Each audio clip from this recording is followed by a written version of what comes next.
હા જય જિનેન્દ્ર જીતુભાઈ. આજે સોમવાર તારીખ 25/1/21 ગાથા 61 કન્ટિન્યુ કરીએ. હા, જય જિનેન્દ્ર ભાનુબેન, જય જિનેન્દ્ર રજનીભાઈ, જય જિનેન્દ્ર રસ્તાબેન, ઇન્દિરાબેન, જે કોઈ જોડાણા હોય. આજે આપણે 61મી ગાથાને જય જિનેન્દ્ર 61મી ગાથા પર સ્વાધ્યાય લેવો છે. ગયા લાસ્ટ ઓલામાં 61મી ગાથા જ આપણે બોલ્યા છીએ, પણ એના અનુસંધાનમાં પૂર્વમાં શું હતું એટલે એ ચર્ચામાં પછી આપણો ટાઈમ એમાં જ પૂરો થઈ ગયો હતો. એટલે આજે આપણે સીધી 61 ગાથા શરૂ કરીએ. હા, એટલે એમાં શું હતું કે 60મી ગાથામાં 1860મી ગાથાની ટીકામાં છેલ્લો શબ્દ આચાર્ય એમ વાપરેલો કે કારણ કે એ વર્ણાદી ભાવોને અને જીવને તાદાત્મ્ય લક્ષણ સંબંધનો અભાવ છે.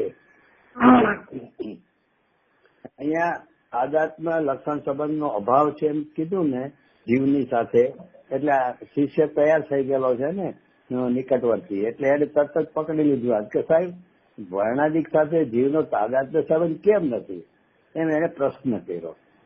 એટલે એના પ્રશ્નના ઉત્તરમાં 61મી ગાથા કહે છે. તો 61મી ગાથામાં તો એક સિદ્ધાંત સમજાવશે કે તાદાત્મ્ય લક્ષણ શું છે અને જીવની સાથે એને કેમ સંબંધ નથી એ સમજાવશે. પછી જો એનો વિસ્તાર જે કરશે એમાંથી પેટા પ્રશ્નો કાઢી દે એ બહુ જ માર્મિક છે, એની આપણે ચર્ચા કરશું અત્યારે. પણ અહીંયા તો પેલા તાદાત્મ્ય લક્ષણ સંબંધનો અભાવ કેમ છે, તો પેલા તાદાત્મ્ય લક્ષણ સંબંધ એટલે શું એ પેલા સમજીએ કે દ્રવ્યની સર્વ અવસ્થાઓને વિશે દ્રવ્યમાં જે ભાવો વ્યાપે તે ભાવો સાથે દ્રવ્યનો તાદાત્મ્ય સંબંધ કહેવાય છે. એટલે શું તો કે નિગોદથી લઈ અને સિદ્ધ પર્યંત જીવની સાથે જ્ઞાનનો તાદાત્મ્ય સંબંધ લક્ષણ સંબંધ કહેવાય છે. એટલે છે કહેવાય છે એટલે છે એટલે કહેવાય છે. તો કે એટલે શું નિગોદમાં તો ક્યાં જ્ઞાન જ છે આપણને લાગે, તો કે ભાઈ ત્યાં જ્ઞાનનો અંશ તો છે, ખુલ્લો જ છે જ્ઞાનનો અંશ. એટલે એ જ્ઞાન છે ને કેટલું ખુલ્લું છે એની યોગ્યતા અનુસાર ભૂમિકા અનુસાર હોય છે. એટલે કેટલું ખુલ્લું છે અને શું જાણે છે એની આ સંબંધ નથી. એ જ્ઞાનનું અસ્તિત્વ તો ચાલુ જ છે. કે એ અસ્તિત્વ અને જીવનો એ સંબંધ બધી જ અવસ્થાઓમાં એટલે નિગોદથી લઈ અને સિદ્ધ સુધીની અવસ્થામાં સાથે હોવાથી એને તાદાત્મ્ય લક્ષણ સંબંધ કહેવાય છે. એવી જ રીતે પૂજગલમાં તો કે આ વર્ણાદિથી ગુણસ્થાન પર્યંતના જે ભાવોની ચર્ચા ચાલે છે અહીંયા, તો કે એ ભાવોમાં એની કોઈ પણ હાલતમાં એ પૂજગલ વ્યાપેલો જ હોય છે. એટલે કે એ આની વગર આ હોય કે આની વગર આ હોય એવું બને જ નહીં. જેમ જ્ઞાન વગર જ્ઞાન હોય અને જીવ ન હોય અથવા જીવ હોય ને જ્ઞાન ન હોય એવું બનતું નથી. એવી જ રીતે અહીંયા કોઈ બી સ્પર્શ ગંધ વર્ણ આદિ જે કાંઈ ભાવો હોય એમાં પૂજગલ વ્યાપેલો જ હોય છે. એટલે કે એ પૂજગલનું એમાં વ્યાપવાપણું ક્યારેય ન હોય એવું હોતું જ નથી. તો એનું નામ છે તાદાત્મ્ય સંબંધ. હવે અહીંયા પ્રશ્ન એનો શું હતો, પેલા તાદાત્મ્ય સંબંધ શું એ કીધું આચાર્ય દેવે. પછી હવે કે છે કે એને કેમ નથી જીવ સાથે વર્ણાદિનો તાદાત્મ્ય સંબંધ કેમ નથી, તો કે ભાઈ જીવની બધી વર્ણાદિ જેટલી અવસ્થાઓ છે ને એમાં દરેક વખતે જીવની એમાં હાજર હોતો નથી. તો દરેક બધી જ સર્વ અવસ્થામાં હાજર હોય તો જ તાદાત્મ્ય લક્ષણ સંબંધ બને. તો કે સિદ્ધ અવસ્થામાં તો કોઈ હિસાબે એ સિદ્ધ થતું જ નથી કે વર્ણાદિ સાથે જીવ પણ હોય છે અથવા તો સિદ્ધ જીવમાં વર્ણાદિ હોય છે એવો સંબંધ. એટલે એવું અસ્તિત્વ બેનું હોતું જ નથી. કારણ કે ત્યાં સિદ્ધ અવસ્થામાં વર્ણાદિથી ગુણસ્થાન પર્યંતના કોઈ જ ભાવોનું અસ્તિત્વ જ નથી. ત્યાં અસ્તિત્વ જ નથી તો જીવ એમાં સિદ્ધ અવસ્થામાં વ્યાપે કોનામાં વર્ણાદિમાં એ શક્ય જ ન રહેવું કે એનું અસ્તિત્વ જ નથી. તો એનો અર્થ કે સિદ્ધ અવસ્થા છે ને ત્યાં જીવ એમાં વ્યાપતો નથી. માટે જીવનું વર્ણાદિથી લઈને ગુણસ્થાન સુધીના કોઈ પણ ભાવોમાં તાદાત્મ્ય લક્ષણ સંબંધ કોઈ પણ પ્રકારે એ સિદ્ધ થતું નથી. એમ ચોખ્ખું લખે જ છે કે તાદાત્મ્ય લક્ષણ સંબંધ કોઈ પણ પ્રકારે નથી. કોને? તો કે જીવનો વર્ણાદિ ભાવો સાથે. હવે આપણને તો અનાદિથી એક જ ખૂટાઈ ગયેલું છે કે હું રાગી હું રાગી હું રાગી. એટલે અહીંયા હવેની બધી ગાથાઓમાં એ ખુલાસો કરશે કે રાગી છો કે નહીં, કારણ કે તારે સંબંધ જ નથી. તો પૂતગલ એટલું બધું નિષેધ કરશે અહીંયા. તો કે છે કે આટલું તેને સમજી લીધું કે બરોબર કે ભાઈ તાદાત્મ્ય સંબંધ કોને કે, તો કે સર્વ અવસ્થાઓમાં બંનેની હાજરી હોવી જોઈએ. એટલે કે એ પર્યાય હોય, પરિણામન હોય અને એ દ્રવ્ય હોય, એ હાજર જ હોય. પણ એવું જીવમાં નથી બનતું. કોની સાથે? તો કે વર્ણાદિ સાથે. જ્ઞાન સાથે બને છે પણ વર્ણાદિ સાથે નથી બનતું. માટે વર્ણાદિને જીવને તાદાત્મ્ય સંબંધ નથી. પણ પૂતગલને તો કે એને છે, કારણ કે એની સર્વ અવસ્થામાં જ્યાં જ્યાં વર્ણાદિ હોય ત્યાં પૂતગલ હોય અને પૂતગલ હોય ત્યાં આમાંની કોઈ પણ અવસ્થા હોય જ. એટલે એ બેને તાદાત્મ્ય સંબંધ બને છે પણ જીવને નાને નથી બનતો. એટલું અહીંયા એના પ્રશ્ન એટલું એ સમજાવી દીધું. હવે એમાંથી બીજો પ્રશ્ન કાઢ્યો. હા, વર્ણાદિ એટલે ખાલી વર્ણ સ્પર્શ વર્ગ ગણ નહીં, પણ વર્ણાદિ થી ગુણસ્થાન ભાવ ગુણસ્થાન પર્યંત. હા, છેલ્લે સુધી લઈ જશે. 68 છેલ્લે ખુલાસો કરશે. પેલા ત્યાં વર્ણાદિ થી ચાલુ કરી ગયા હતા. 29 બોલમાં વર્ણાદિ થી ગુણસ્થાન પર્યંત ની બધી વાત કરી.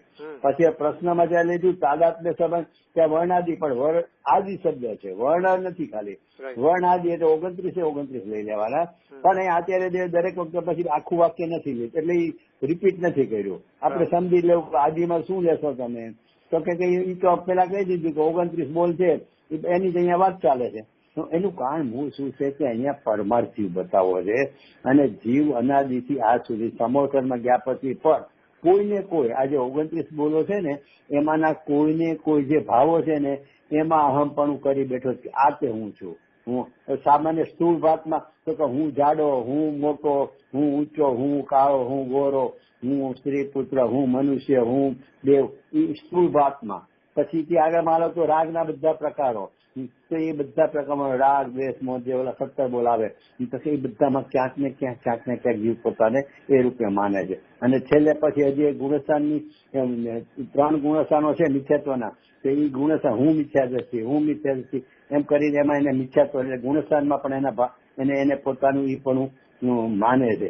અને જે પ્રગટ કરવા છે ને તો એ પર્યાય રૂપે પોતાની ભાવનામાં કે હું તે ગુણસ્થાન એટલે ક્યારે પામું, પણ એ પણ એ ગુણસ્થાનના ભાવમાં. તો અહીંયા બધું કેવું છે કે 29 માંથી કોઈને કોઈ બોલ જે છે એ ખરેખર તો એને પૂતગલ સાથે તાદાત્મ્ય સંબંધ છે.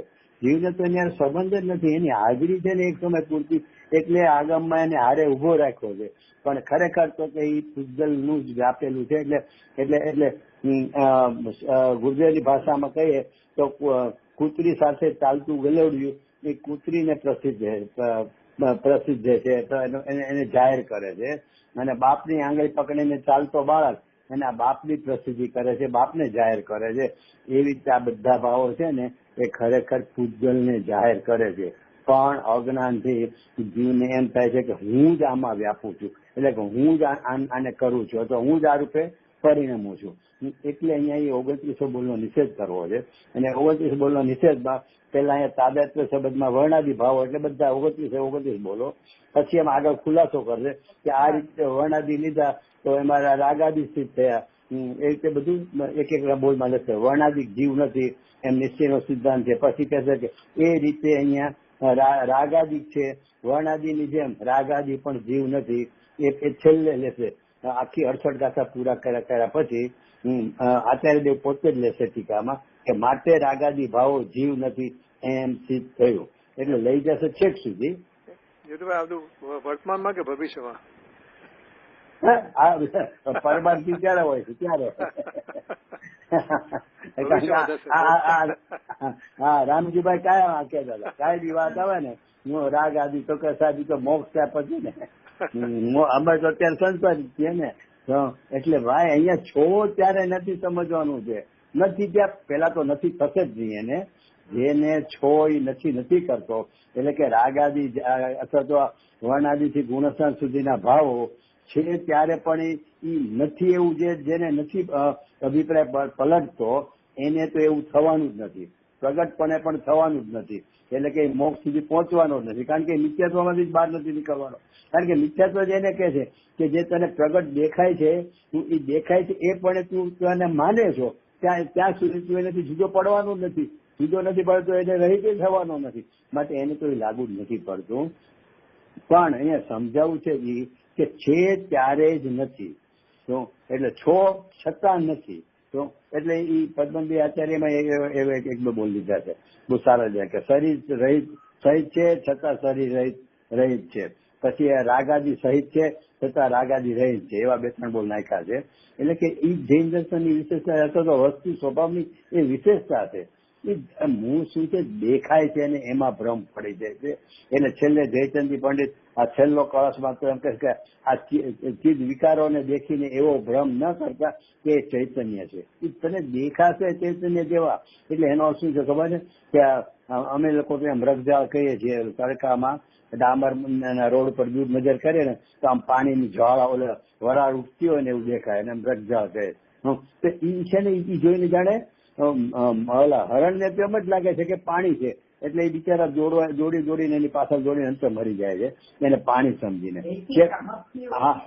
હા ભલે રેતી થી ગમે, એટલે મૂળ ગરમીનો પ્રકાર હોય એટલે કહેવાનો મતલબ છે કે આમ રજા એટલે આપણને આજે દેખાય છે ને રાગાજી. એમાં શું છે કે આ છે ને જ્યોતિ કચ્છની છે, એટલે ત્યાં રેતી ઘણી હોય, એટલે એ લોકોને રેતીમાં ઓલી જાળા દેખાય. અમે રેતી જોઈ નથી, અમે રોડ જોયા ડામરના. એટલે મેં ડામરનો દાખલો આપ્યો, ડામરના રોડ છે ને હા એ તો છું. ઓલા રણ તો હવે તમારા ઓલા કોકિલાબેન છે એને કદાચ જોયા હશે. આમ આપડી હશે ને પદમચંદ ભાઈ કોક એ પછી છે ને એક બેન. એટલે કહેવાનો મતલબ છે રજા એટલે આપણને દેખાય છે ને એ આગળ આ સત્તાકર્મ અધિકારમાં જ આગળમાં એક જગ્યાએ દેખાય છે શબ્દ આવશે, બહુ સરસ વિષય છે. દેખાય છે ભાઈ, છે નહીં. હાજી હા, મારે એક કોમેન્ટ કરવી છે કે આમાં આપણે તમે હરણનું એક્ઝામ્પલ આપ્યું તો છે જ નહીં પાણી અને હરણને દેખાય છે, પણ જયારે આમાં તો આપણે એમ કહી શકાય ને કે ઓફિસ બોલનો જે છે એ બધા વ્યવહાર નહીંથી તો છે પણ નિશ્ચય નહીંથી નથી. વ્યવહાર નહીંથી તો છે ને આ બધી વસ્તુ વ્યવહાર નહીંથી તો છે જ. બરોબર છે. એટલે હવે તમારો પ્રશ્ન બહુ વ્યાજબી છે કે ઓલું મૃગજળ છે, મૃગજળ છે તો એમાં તો જળ જ નથી અને જળની કલ્પના કરે છે જ નહીં એમ. અને અહીંયા તો આ બધા ભાવો છે બરોબર. અહીંયા વાત શું કરવું છે, પોતાના સ્વભાવ નથી. તો પોતાના સ્વભાવમાં છે કે નથી, તો કે મારા સ્વભાવમાં મને દેખાય છે ને, તો કે તને દેખાય છે ને એ ઓલા મૃગજળ જેવા છે તો ખરું. શેમાં છે, પૂતગલમાં છે, પણ તને તારામાં દેખાય છે ને તો તારામાં નથી. કેમ નથી, તો કે મૃગજળ જેવા છે.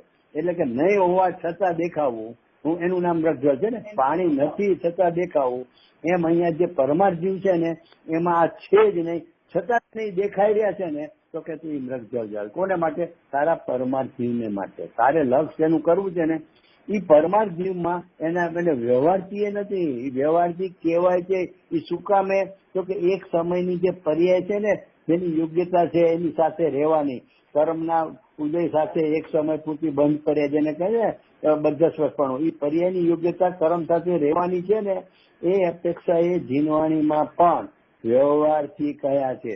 અને વ્યવહારથી કયા છે એનો અર્થ કે એનામાં નથી, અને એટલે બંધ બેસતી પાઘડી એને પહેરાવી છે કોની, તો કઈ પૂજગલની. તે પૂજગલ ના જ છે, જીવમાં છે જ નહીં. બેન એક વાત પેલા ખાસ સમજી લેજો કે આ આપણે જે ચર્ચા ચાલે છે ને આપણી સ્વાધ્યાય, એ ખાલી ને ખાલી માત્ર સ્વયં છે સ્વભાવનું લક્ષ કરવા માટે, સ્વભાવ સુધી પહોંચવા માટે, એટલે કે અભિપ્રાયને પલટવા માટેની આ ચર્ચા છે. જ્ઞાન પ્રધાન વાળી વાત, એટલે કે જ્ઞાન અપેક્ષા આ નથી કે સર્વતા નથી, સસલાના શિંગડા છે, એવી કોઈ વાત નથી. આ તો એટલો તૈયાર થઈ ગયેલો નિકટવર્તી શિષ્ય છે અને એને અહીંયા હવે પહોંચાડો છે ક્યાં, સ્વભાવમાં. એટલે પરમાર્થ જીવ કેવો છે એની આપણે ચર્ચા ચાલે છે. એટલે સર્વતા નથી, જેમ ઓલું મૃગજળમાં કીધું કે કાંઈ છે જ નહીં એને કલ્પના કરે છે, એમાંનું અસ્તિત્વ જ નથી. સસ્તાના શિંગડા છે એવી વાત નથી, કારણ કે એ તો અહીંયા આપણે તૈયાર થઈ ગયેલો શિષ્ય છે. એ છે અને એનાથી રહી થવું છે. એ બધા પ્રશ્નો શું કામ કરે છે? એ શુદ્ધાત્મા કોણ છે એમ શું કામ પ્રશ્ન કર્યો? પરમાજીવ કેવું છે મને બધું શું કામ પ્રશ્ન કર્યો? એને ઓલું છે છતાં આ કેવું છે? અથવા 14મી ગાથામાં શું કામે કીધું કે અમને તો આવું બદ્ધસ્પર્શનો અનુભવ આવ્યો છે, છતાં પણ આ છે અબદ્ધસ્પર્શ કઈ રીતે? એટલે એ શિષ્યને અથવા આપણને એટલી તો ખબર છે કે એ સસલાના શિંગડા નથી. જો સસલાના શિંગડા હોય તો એનેથી ભીનપણું કરવાનું રહે જ નહીં. એનેથી ભીન માટેનો પ્રશ્ન જ ઉઠે નહીં. મને કોઈ દી એમ બીક ન લાગે કે આ વંધ્યાનો પુત્ર છે ને બહુ ડાકુ જેવો છે, ક્યારેક હું ઘરમાં એકલો હોઈશ ને મને મારી નાખશે તો એવો એનો વિકલ્પ જ ઉઠે નહીં. પ્રશ્ન પૂછવાનો તો પછીની વાત છે. એમ અહીંયા આપણે જે આ ભૂમિકામાં આવ્યા છીએ અહીં સુધી પહોંચ્યા છીએ એટલે એને આ બધા બોલોનો નિષેધ શું કામ કરે છે કે નથી એના માટે વંધ્યાપુત્ર જેવું છે એને ઈ નથી, જીવના નથી એમ નથી કેવું કે વંધ્યાપુત્ર છે એટલે કે જે ન જ હોય સર્વથા એને જીવના નથી એવું કહેવાનો પ્રશ્ન જ નથી.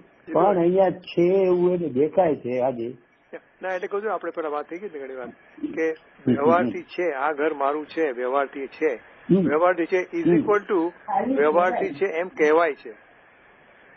કહેવાય છે કહેવાય છે કથન માત્ર છે. કથન માત્ર છે બસ. હા, કળશટીકાકાર તો કથન માત્ર વ્યવહારની વ્યાખ્યા જે આપી છે ને વ્યવહાર કથન માત્ર. કળશટીકામાં તો એ શબ્દ લીધેલો છે તમે બોલાય કે કથન માત્ર કહેવા પૂરતું છે.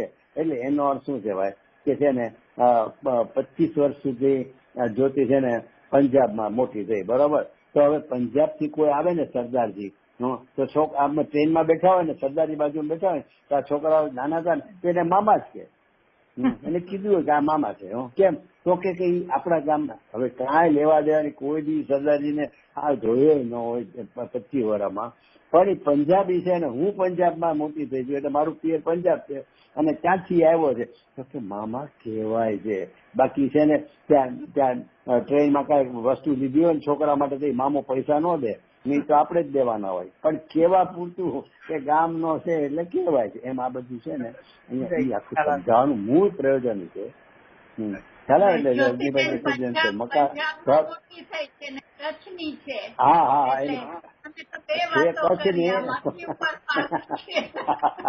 હા તમે ઓલા જેવું કે આમાં વિરોધ આવે છે. હવે આમાં અવિરોધ સમજાવો છે. 58-59 પ્રશ્ન કર્યો એની જો પ્રશ્ન કર્યો એ કચ્છમાં જન્મી છે ત્યાં થોડીક 2-4-5 વાર મને ખબર નથી. પછી ત્યાંથી એ લોકો પંજાબમાં જ ભણ્યા, કોલેજ સ્કૂલ આખે બધું કોલેજ જે કે હોય એ બધું એને ત્યાં જ કર્યું. એના ફાધર ને બધા ફેમિલી પંજાબમાં ભટિંડામાં શિફ્ટ થઈ ગયા હતા. હા, વોર થઈ હતી 71 ની હાથે ત્યારે એ લોકો ત્યાં જ હતા, બહુ ભયમાં રહેતા હતા, એ બધી વાત કરતી. એટલે એ પંજાબની અને પછી એ લોકો પાછા મુંબઈ સેટ થઈ ગયા. એટલે અત્યારે એ સાઇનમાં એનું પિયર છે. એટલે કહેવાનો મતલબ છે કે એ બધું ઓલો સરદારજીને જોવે એટલે કે મામા તો એની જેવું છે આ બધું. તો એટલે અહીંયા પરમાજીવ બતાવો છે ને ભાઈ. આપણી ભૂલ ક્યાં થતી ખબર છે કે આપણને જ્ઞાનના બાને આ હું એમ કઉ છું કે સમોસણમાં જઈને આ બધું નહીં ખબર પડી હોય જે આપણે ગુજરાત આગળ અત્યારે સાંભળીએ છીએ.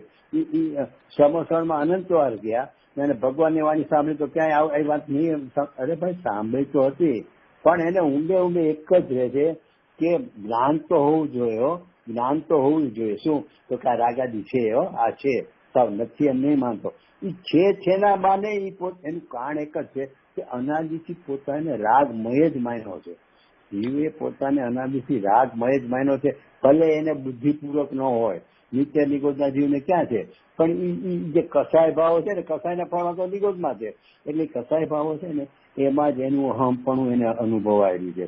એને ભલે જ્ઞાનપૂર્વક બુદ્ધિપૂર્વક કાંઈ ન હોય નીચે દબાઈ પણ એ દશા જ એમ કે છે કે કસાય રૂપે ત્યાં છે એટલે એમાં જ એને અહમપણું પાછું છે. એટલે શું થાય છે કે આપણે જ્ઞાનના બાને પણ એ રાગ મારો છે, હું રાગનો કરતા છું અને રાગ મારે ટાળવો છે, આ અભિપ્રાય કામ કરે છે.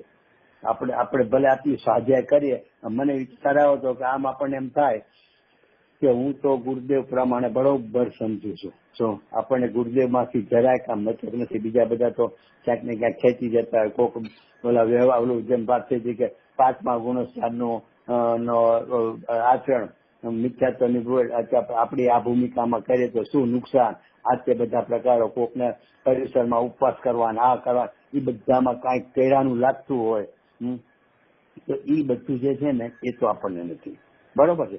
એટલે આપણને એમ થાય કે આપણે બરોબર ગુરુદેવ પ્રમાણ માને, તેમ છતાં પણ ક્યાં આપણી ભૂલ થતી હોય છે એની છે ને સૂક્ષ્મ વિચાર મંથન કરવાની જરૂર છે આપણે બધાએ. કારણ કે નહીં તો કાર્ય આવવું જ હોય ને. તો એનું કારણ શું છે કે ઊંડે અભિપ્રાયમાં પહેલું એ જ રહ્યું છે કે મારા હું મિથ્યા દ્રષ્ટિ છું, હું અજ્ઞાની છું, એટલે મારે આ મિથ્યાત્વ ટાળવું છે. એ વાત રાખીને હવે તો કે હું મિથ્યાત્વાદી ગુણસ્થાન રહિત છું, 29 બોલ છે ને એનાથી રહિત હું છું. પણ તારો પહેલો તે પાયો તો બાંધ્યો છે કે મારે મિથ્યાત્વ ટાળવું છે. એક વાર ન્યાલભાઈ કહે છે ને કે નિગોજો કે મોક્ષો મેં ક્યાં ઉસકા ગુલામું કે જે કઈની ભાષા છે, મને એક્ઝેક્ટ ભાષા યાદ નથી, તમે લોકોને જેને ન્યાલભાઈનું દ્રષ્ટિ કટાક્ષનો અનુભવ વાંચન હશે એને તો શબ્દો બી યાદ હશે. પણ એટલે એટલો નિશ્ચિત છે, એટલે એટલું દુર્લક્ષ કરવામાં આવે. એ જ્ઞાનમાં તો પડ્યું જ રહેશે, જ્ઞાનમાંથી ક્યાંય જવાનું નથી. આપણે ઘણી વાર વાત થઈ છે કે રાણી લક્ષ્મીબાઈ લડવા નીકળ્યા ને એને જ્ઞાનમાં તો પડ્યું છે કે હું સ્ત્રી છું, હું એ કોઈ યાદ નથી કરવું પડતું. પણ એ વખતે એને જનૂન એવું હોય છે કે ભૂલી જાય છે કે હું સ્ત્રી છું. એ હું સ્ત્રી છું એટલું પણ એને યાદ નથી આવતું. જ્ઞાનમાં હોવા છતાં પણ પ્રગટપણે એને ઉપયોગમાં એવું યાદ પણ નથી આવતું. એટલું જનૂન હોય છે, પુરુષ વીર્યથી લડતી હોય છે. એમ અહીંયા આપણે છે ને જ્ઞાનમાં તો આ સદાય રહેવાનું છે, ગભરાવાની જરૂર નથી કે હું મિથ્યાદ્રષ્ટિ છું, હું અજ્ઞાની છું. પણ એને છે ને એને એટલું બધું ગૌણ કરીને કે છે તો છે, પડ્યું તો પડ્યું છે. તો તમને ખબર છે એક ગુરુદેવનો એક બોલ છે, અલિંગ્રહણનો પ્રવચનનું છે, અલિંગ્રહણ 9મા બોલમાં ગુરુદેવ એમ બોલ્યા કે આ રાગ આદિ જેમ જગતના પદાર્થો જ્ઞેય છે ને, એમાં રાગ આદિ છે ને એ જ્ઞેય છે, જગતનું તત્વ છે. બોલો, એને હાવ જીવમાંથી કીધું જુદું જ કાઢી નાખ્યું કે છે તો છે પણ એમાં શું હતું. જેમ જગતના બીજા પદાર્થો છે એમ જગતનું આ એક તત્વ છે, રાગ આદિ આસવ તત્વ છે ને, એને આખો ભીન કરીને તું જોતા શીખ કે એ જગતનું તત્વ એટલે આસવ તત્વ છે ને એ પરમાર્થ તત્વથી જીવ તત્વથી ભિન્ન જ છે. એને જ્ઞાનનું જ્ઞેય બનાવવાનું છે. એની બદલે આપણી ભૂલ આ રહી જાય છે કે ઊંડે પાયામાં આ રહીને પછી ઉપર આપણે ઇમારત ચડીએ છીએ, હું અપરિણામી છું કે હું પરમાર્થ જીવ છું. એટલે એને ખરેખર એટલું જોર આવું છે. આપણે વાત થઈ હતી છે પણ તેના ઉતાવળે થઈ હતી કે આપણે એમ કહીએ કે હું રાગી નથી, રાગ રહિત છું, તો એ આપણને બેસે છે. પણ હું તમને એમ કહ્યું કે હું અજ્ઞાની નથી તો તમને તરત જ પ્રશ્ન મળે કે હું આ જીતુભાઈ પોતાને અજ્ઞાની નથી એમ કહે છે એટલે હું પોતાને જ્ઞાની માને છે. તમે ત્યાંથી જ પ્રશ્ન ઉઠશે કે જીતુ આ બધા વાંચન આ થોડુંક બોલતા શીખી જાય ને હું એટલે પોતાને જ્ઞાની માનવા મળે છે. એવા બધા ઘણા તર્કો ઉઠશે. અરે ભાઈ, હું જયારે એમ કહેતો કે હું અજ્ઞાની નથી તો તમને એમ કેમ નથી પાછું કે જીતુભાઈ એમ કહે છે કે હું જ્ઞાયક છું. મારે તમે એક પર્યાયનો નિષેધ કરજો, બીજી પર્યાય માનો. આ છે ને આપણે અનાદિના અપલખન છે. અભિપ્રાયનો આ મોટો દોષ છે. એક પર્યાયનો નિષેધ એટલા માટે છઠ્ઠી ગાથામાં પ્રમતની હારોહાર અપ્રમતનો નિષેધ કર્યો અને ત્યાં ખુલાસો કર્યો કે આ વાત તો આ બધી પ્રમતની છે, જેમાં અપ્રમત ક્યાંથી વચ્ચે આવ્યું. કારણ કે અહીંયા પ્રગટપણે તો પ્રમતની છે, તો કે પ્રમતની છે એમાં બધું આપણે અત્યારે ખુલાસો લઈ લીધો, વિસ્તાર નથી કરતો. એટલે પ્રમતની હારોહાર અપ્રમત બનશે. એટલે આપણે એક પર્યાયને ના પડે ને ત્યાં બીજી પર્યાયમાં જતો રહે, એટલે ત્યાં બે પર્યાયનો નિષેધ કર્યો. એટલે અજ્ઞાની છું એમ કે ને ત્યાં એને કે જ્ઞાની છો એવો પ્રશ્ન. ભાઈ તું પર્યાય માટેનો નિષેધ 29 બોલમાં કઈ પર્યાય બાકી રહી? વિચાર આપણે કરીએ કે આપણે ગુરુદેવ પ્રમાણે આટલું બધું માનીએ છીએ છતાં પણ ઊંડે ક્યાં ને ક્યાં ભૂલે. આટલું બધું ગુરુદેવે હથેળીમાં આંબળાવત કયો અથવા તો આચાર્યની ભાષામાં કયો 38મી ગાથા મુઠ્ઠીમાં રાખેલ સોના જેવું એક મિનિટ તો કેમ આપણને નથી ચડતો? તો કે અભિપ્રાયમાં છે ને આ પર્યાય નિષેધ કરતો, ઓલી પર્યાય ભાવ માને, એવું બધું રહી જાય. સંશોધન કરવું છે. બોલો રજીભાઈ. એટલે ટૂંકમાં તમે એમ કહેતા હતા કે કહો છો કે મને મારામાં મિથ્યાત્વ છે એ વાત જ્ઞાનના એક ખૂણામાં ભલે પડી રહે પણ એ ગૌણપણે પડી રહે એનો પણ અભિપ્રાય તો એવો જોઈએ કે હું મિથ્યાત્વથી રહી છું, એટલે કે રાગ કોઈ પણ પ્રકારના વિકારથી રહી છું, જ્ઞાન ભાવ. બરોબર. અને હું તો પડી રહે એમાં એવું નથી. હું તો એમ જ ગઈ પડી રહેવાની યોગ્યતા છે તો પડી રહેશે. મારે પડી રહે તો પડી રહે, હું તો મિથ્યાત્વ રહિત છું. એટલે જોર લાવો ને એમાં કઈ સ્વતંત્ર નથી થઈ જવાના. હું કહું સ્વસંધિ કેમ થાય મને એટલો વિચાર કરો. આપણે જે આ પુરુષાર્થ કરીએ છીએ અથવા સમજવાનો અથવા તો આ ગોલન ચિંતન મનન કરે એનો અર્થ શું થયો? એનો અર્થ જ એ થયો કે આપણને ખબર છે કે હું મિથ્યા દ્રષ્ટિ છું એટલે તો આ કરીએ છીએ. તો એમાં સુકામે એને વચ્ચે લાવવું એમ કહું છું. મને આપણે નગારાને નાના કઈ વિસલિંગ કરવાની યાદ જ ક્યારેક પડી જ રહેવાનું. જો એ ખૂણામાં પડી જ રહેવાનું છે. હું એમને તમને કહું ઘરમાં ગમે એટલી સફાઈ કરો પણ એ ઝીણો વાંધો કે ફૂગડી હાથે તો કે એનો અધિકાર છે. એટલે એનું જ્યાં સુધી એનું અસ્તિત્વ હશે ત્યાં સુધી પડ્યું રહેશે ખૂણામાં ક્યાંક ને ક્યાંક દિવાલમાં ઓલી ગાર હોય ત્યાં ઉપર મોલામાં. કેમ તો કે ભાઈ એ માલિક નથી પણ એની યોગ્યતા છે ને તો પડ્યું રહેશે. એમાં મિથ્યાત્વાદી છે ને એ ખૂણામાં પડ્યું રહેશે ક્યાં સુધી તો કે એની યોગ્યતા કેટલી છે કે જેવું તું એકવાર અભિપ્રાયમાં તરત થશે કે હું મિથ્યાત્વ રહી છું, હું ગુણસ્થાનાથી જ છું. એક વાર તને એટલો અભિપ્રાયમાં એટલો પલટો મારશે ત્યાં સુધી ખૂણામાં પડી જશે.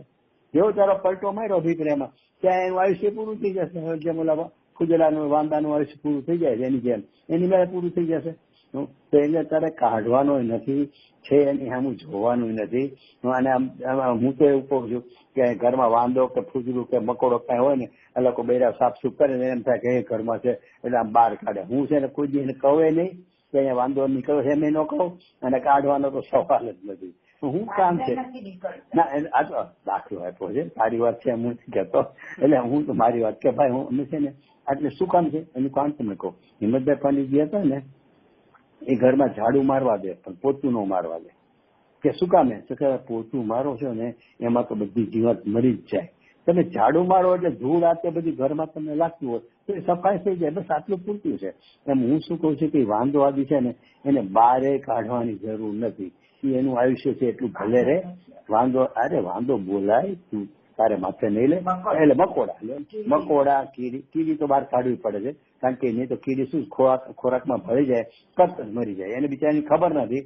એને તો ખાવાના રસમાં જ્યાં જાય છે ત્યાં જે તેલ વાળું હોય આ હોય તો ચોંટીને મરી જાય છે. એટલે એને તો આપણે સાચવીને લઈને બહાર કાઢી નાખવી પડે છે એને બચાવવા માટે. પણ મકોડા આદિ શું ઘરમાં ન વધી જાય તો કે એને બહાર કાઢે. શું કામ બહાર કાઢવાના? તો એ બહાર કાઢવાનું પાપ બાંધવાનું કામ શું છે એમ હું કોઈ દી ભૂલવાય ન બહાર કાઢું. હું એ ઘરમાં જયારે હું એમ છું કે હું જીવું ને મારો જેટલો અધિકાર છે એટલો જ અધિકારી જીવે ત્યાં સુધી ઘરમાં રહેવાનો એને અધિકાર છે. હા એ જીવડા ખાતી હોય લાઈટ કરે તો લાઈટ બંધ કરી દઉં અને એ વખતે બધું કરીને છોકરા આગી પાછી કરીએ પણ ઘરની બહાર કાઢવાની વાત. એમ અહીંયા મારું તો દાખલા શું કેવું છે વિસર્જન કરીને દાખલાનો કે અહીંયા મિથ્યાત્વાદી છે ને એને કાઢવું આ રાગને કાઢવું તો કે અહીંયા ઈ ના પાડે છે કે ઈ તારા જીવના છે જ નહીં. એટલે જીવના નથી એને તારે કાઢવા છે. એના માટે મને છે ને ઓલો દાખલો બહુ ગમે છે કે હું તમારે ત્યાં કોઈ ત્યાં આવ્યો અને તમારે કામ વળીનું કામ સરખું ન થતું હોય તો હું એને કહે ભાઈ તું છૂટી કાલથી આ કામ તું બરોબર નથી કરે. એના મારો અધિકાર જ નથી. હું તો અહીંયા મહેમાન તરીકે આવ્યો છું. એના ઘરમાં કામવાળી કામ હરખી કરે ન કરે એને કાઢવાનો મારો અધિકાર શું છે? મને વિકલ્પ ન આવે. એમ અહીંયા કહે છે કે 29મો છે ને એ જીવના છે જ નહીં. એટલે કે તારા જીવના કરતા થર્ડ પાર્ટી નહીં. હું પર્યાય વાળો અને પરમાર જીવ એ દ્રવ્યનો થર્ડ પાર્ટી નહીં. એ જીવના કરતા મારા જીવના કહેતા એ મારા છે જ નહીં. તો પછી એને મારે ટાળવા છે કાઢવા છે એ બધું ક્યાંથી આવ્યું? અહીંયા એ તો નિષેધ કરવા માંગે છે. પરમાર જીવ બતાવી અહીંયા પરમાર જીવની અસ્તિત્વ કરશે અને કર્તા કર્મ છે ને એ બે વચ્ચેનું કર્તા કર્મ નિષેધ કરશે. કર્તા કર્મ હમણાં આપણે આની પછી કર્તા કર્મ શરૂ થશે. ત્યાં તો શું છે અહીંયા જે નથી એમ કીધું તો પણ એને એમ રહ્યા કરે જીવને કે એ છે એને હું એનો છે ત્યાં સુધી તો હું એનો કરતા છું. તો ત્યાં એનું કર્તા કર્મ પણ નિષેધ કરશે કે તું એનો કરતા છો જ નહીં અને એ તારું કાર્ય છે જ નહીં. તો જે મારું કાર્ય જ નથી એને મારે ટાળવા એ આવ્યું ક્યાંથી? એટલે આ છે ને આખું મને જે આ જીવ અધિકારમાં જે આ બહુ મને પ્રિયમાં પાછળનો આ બધા વિષયો છે એટલો હજી તો મિથ્યા દ્રષ્ટિના નામે હજી એટલા બધા 2, 3, 4 ગાથા જે પાછળની છે ને હવે 62 ગાથા હતી. અહીંયા તો હજી આપણને તાજાત્મ્ય સંબંધ એટલે શું અને જીવને કેમ નથી એ સિદ્ધ કર્યું. હવે જ્યાં આમ સિદ્ધ કર્યું ત્યાં હવે જો કેવો સરસ રીતે પ્રશ્ન પૂછે છે.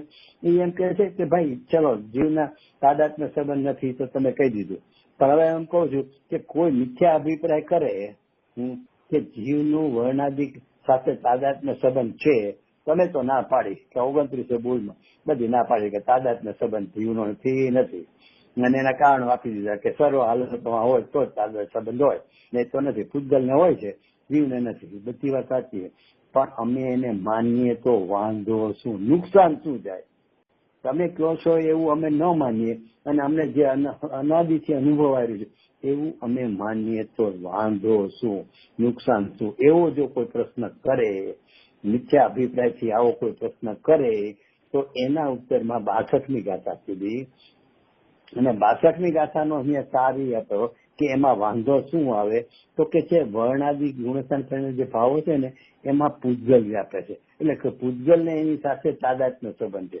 એટલે કે પૂતગલનું જે લક્ષણ છે કે સ્પર્શ ગંધ વર્ણાદિ એનું લક્ષણ છે, એ બે વચ્ચે તાદાત્મ્ય લક્ષણ સંબંધ છે કે એકબીજા વગર એ હોતા જ નથી, એ એનું છે. એને બદલે હું જીવનું પણ માનું તો એનો અર્થ થયો કે જીવનું પણ એવું લક્ષણ થઈ ગયું, તાદાત્મ્ય લક્ષણ.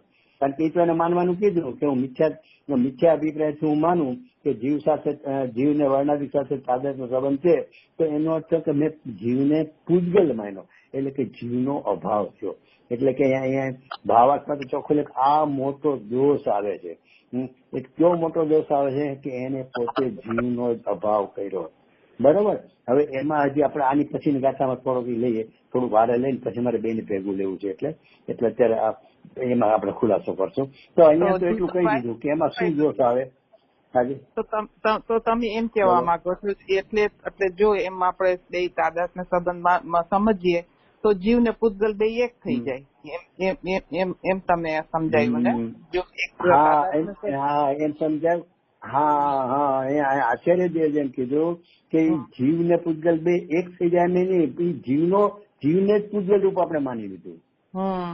જો એક થઈ જાય માનો ને તોય વાંધો નથી, એટલે વાંધો તો છે એ મિથ્યાત્વ છે, પણ અહીંયા તો એમ સમજાવવું છે.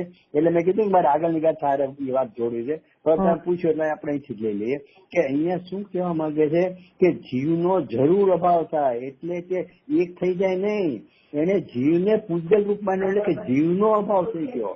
એટલે જીવપણું ન રહ્યું, જીવનું પૂતગલપણું. જીવને તમે પૂતગલ રૂપે જાણ્યો, જેમાં સ્પર્શ ગંધ વાળો અથવા આપણે પ્રત્યક્ષ જે દેખાય છે એ પૂતગલ રૂપ છે. એમ રાગાદી તો એ બધું વર્ણાદિ 29 બોલ એ પૂતગલના છે અને એની હારે તાદાત્મ્ય સંબંધ છે. એને બદલે જીવની સાથે તાદાત્મ્ય સંબંધ માનશો તો શું થશે કે તમે જીવને પૂતગલ રૂપ માની લીધો, એટલે કે જીવપણું તમે ન માની, કે જીવનો અભાવ થઈ ગયો. એટલે એનો અર્થ શું થયો ખ્યાલ આવે છે બેન? હું રાગી એટલું જે આ સુધી અભિપ્રાયમાં છે ને ત્યાં સુધી મેં જીવને માન્યો જ નથી, મેં જીવનો નિષેધ કર્યો છે. જેમ ઓલો નાસ્તિક માનતો નથી ને, હું નાસ્તિક કે છે જીવ કાંઈ છે નહીં, અથવા તો વેદાંત વાળા કે છે કે 5 તત્વોમાંથી ઉત્પન્ન થયો છે અને પાછું 5માં ભળી ગયો, પંચ મહાભૂતમાં ભળી ગયો, જીવ નામનો કોઈ પદાર્થ જ માનતા નથી. અથવા તો ખ્રિસ્તી લોકો બીજો ભાવમાં જીવ છે એવું માનતા જ નથી. એટલે એની જે મેં મારી દશા જ થઈ ગઈ કે હું રાગી છું, ઠીક, એટલે હું પૂતગલ છું, એટલે મને જીવરૂપ માન્યો નહીં. એટલે હું ક્રિશ્ચિયન થઈ ગયો કે વેદાંતી થઈ ગયો કે નાસ્તિક થઈ ગયો, એ થઈ ગયો, પણ આ દશા મારી છે. એ અહીંયા સમજાવવા માંગે છે કે આ મોટો દોષ આવે. જયચંદ પંડિતો એને મોટો દોષ આવે છે એવા શબ્દો વાપર્યા. આચાર્ય દેવ ટીકામાં જીવનો જરૂર અભાવ થાય છે, એટલી વાત મૂકી.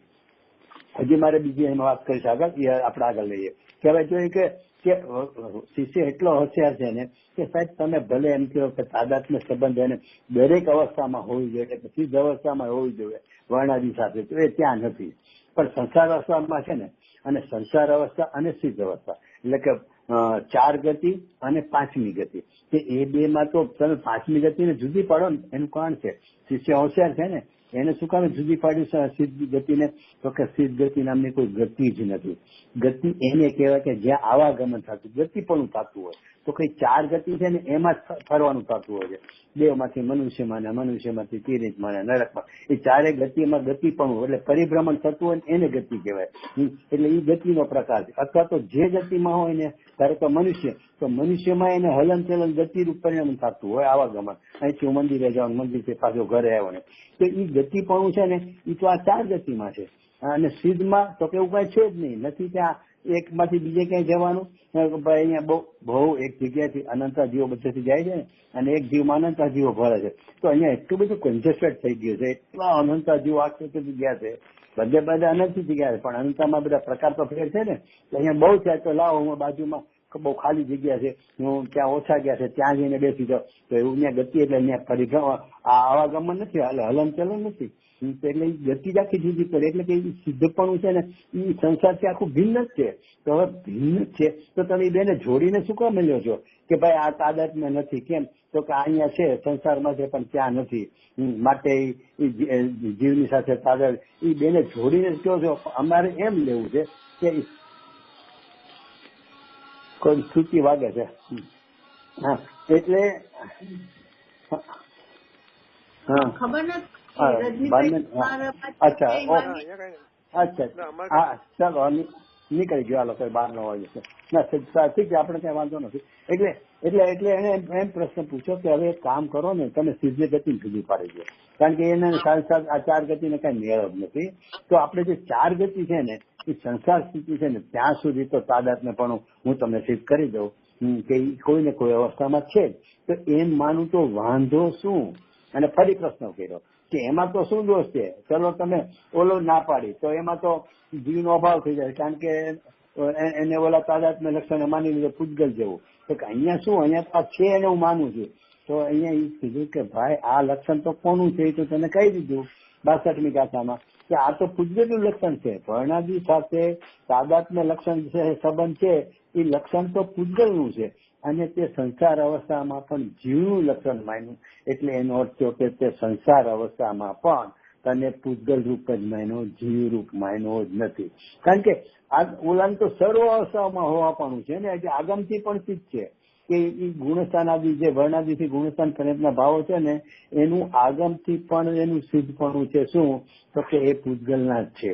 અને બદલે તું એમ કે સંસાર અવસ્થામાં મને દેખાય છે માટે હું એને તાદાત્મ્યપણે માનું, તો કે તો એનો અર્થ કે જે 62મી ગાથામાં ઉપરમાં કીધો કે તે તને પૂજગલ રૂપ જ માન્યો, એટલે કે જીવનું નાસ્તી માની તો એ દોષ ફરીથી લાગુ પડશે. એટલે એનો અર્થ શું થયો રજનીભાઈ? આ બંને ગાથા 62 અને 63-64 કે તું સંસાર અવસ્થામાં પણ એટલે કે અજ્ઞાની છો ત્યારે પણ તને હું રાગી છું એમ માન્યો. એટલે કે મેં આત્માને માન્યો જ, મેં આત્માનો અભાવ જ સ્વીકાર્યો, આત્માની નાસ્તી જ કરી. હવે એના માટે છે ને આપણે બુધવારે આપણે સ્વાધ્યાય થતી ને આની પહેલા, એટલે આજે છે સોમવાર, શુક્ર અને બુધ.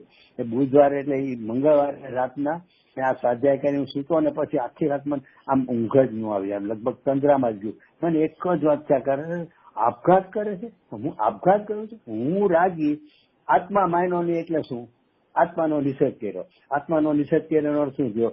કે મેં આત્મહત્યા કરી. હવે ગુરુદેવ આમ તો આપણને કહે છે કે દયા પાળી, હું દયા પાળનારો, એને જીવ પોતાની હિંસા કરે. દયા પાળવી સ્વભાવ છે, તો હું દયા પાળનારો એટલે દયાના પાલનની જે ક્રિયા કરી અથવા તો સામા જીવને હું બચાવી શકું છું, મેં બચાવ્યો, એ બધો અભિપ્રાય મિથ્યાત્વ છે. એમાં શું થાય છે? તો કે જીવની હિંસા થાય છે. ત્યારે ગુરુદેવ કે એને આ જીવનું ખૂન કરી નાખ્યું છે. એટલે મને એટલે એ બધા વિચારો બહુ રાતના કહું ને, કન્ટિન્યુ 4 વાગ્યા સુધી તો હું જાગ્યો હતો. પછી ક્યારે હું ગયો ખબર નથી, 6 વાગે ઉઠવાનું તો સ્વાધ્યાય આપણે હતી. એટલે તો મને એ જ વિચાર આવ્યા કરે, આત્મહત્યા, હું રાગી છું ક્યારે? અત્યારે ભાઈ રજનીભાઈ હમણાં યાદ કર્યું, પછીની વાત નથી, કાયમાં પછીની વાત નથી. અત્યારે તો મને રાગ દેખાય છે, મિથ્યાત્વ દેખાય છે, સંસાર દેખાય છે. ત્યારે હું મને રાગી માનું કે હા હું તો રાગી છું, હું મિથ્યા દ્રષ્ટિ છું. શું? તો એનો અર્થ કે મેં છે ને આપઘાત કર્યો છે. આત્મહત્યા કરી છે, પોતાની. આપણને એક મકોડો મરી જાય તો એમ આટલી આપણે એક જરાક સાવધાની ન રાખી એમાં આ બિચારાનો પ્રાણ જતો રહ્યો. અને અહીંયા તો પોતે જ પોતાનું કોઈ પંચમ ગતિ વાળા જીવને મારે ને તો કેટલું લોક અપવાદે કેટલો થાય, અને મનુષ્યને માર્યો હોય તો ફાંસી થાય. એને બદલે પોતે જ પંચમ 5 ઇન્દ્રિય વાળો ભગવાન આત્માની પોતે જ પોતાનો આત્મહત્યા કરે છે. ક્યારે? તો કે અત્યારે ભાવની વાત બરોબર. અહીંયા તો ભારત બીજી વાત સમજાવી છે કે અહીંયા હું રાગી છું સંસારી અવસ્થામાં. પ્રશ્ન કર્યો ને શિષ્ય અવસ્થા કે સંસાર, ખાલી સંસાર અવસ્થામાં મને વર્ણાદિ સાથે તાદાત્મ્ય માનવા દો, એમાં શું તમને વાંધો? તો કે એમાં વાંધો એ છે કે તે તને જીવ તરીકે અસ્વીકાર કર્યો, એટલે કે આપઘાત કર્યો, આત્માનો ઘાત કર્યો, એટલે કે આપઘાત કર્યો. એટલે હું રાગી છું વર્તમાનમાં અત્યારે. તો કે પર્યાયમાં છે ને, તો કે તને એક સમયની પર્યાય જ દેખાય છે. એટલે એનો અર્થ ઈ તો અહીં કેવા માંગે છે, ઈ એક સમયના પર્યાય તો આ પ્રકારે એને સંબંધ વાળા છે. 29 બોલ એક બંધ પર્યાય વસ્તુ તો છે, એટલે તો વ્યવહારથી કેવા પડ્યા છે, એની પર આરોપ આવ્યો છે એટલા માટે ને કે એક સમયની ત્યાં એની બંધ પર્યાયની યોગ્યતા છે. હું એ સમય પૂરતી છે, એને બદલે તે અનાદિ અનંત જે છે એને તે એવો માની લીધો છે.